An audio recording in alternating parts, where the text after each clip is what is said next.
দেখুন টাকা দিয়ে আমরা কি কিনে খাচ্ছি। সাধারণ একটা ফল যেটা আমরা সচরাচর সবাই খাই, ছোট বড় সবাই খাই। ফলটি হলো কলা। শখ করে কলা এনেছিলাম বাসায় খাবো বলে, কিন্তু খেতে গিয়ে কলার যে অবস্থা দেখলাম তাতে তো শরীরের পশমই দাঁড়িয়ে গেল।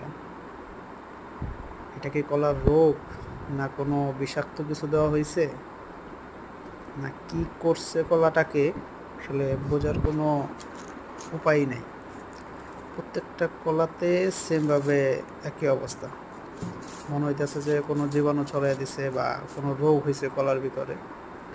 এই জিনিসটা মনে হয় কোনো ফরমালিন স্প্রে করার কারণে হয়েছে।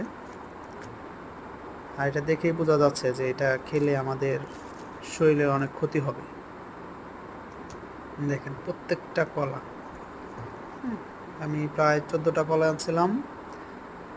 প্রথমে যেগুলো করছে ওগুলো হচ্ছে ওগুলো ফেলে দেওয়া হয়েছে, তাই পরবর্তীতে এই কলাগুলো সবগুলোরই ভিডিওটা আমি করে রাখছিলাম।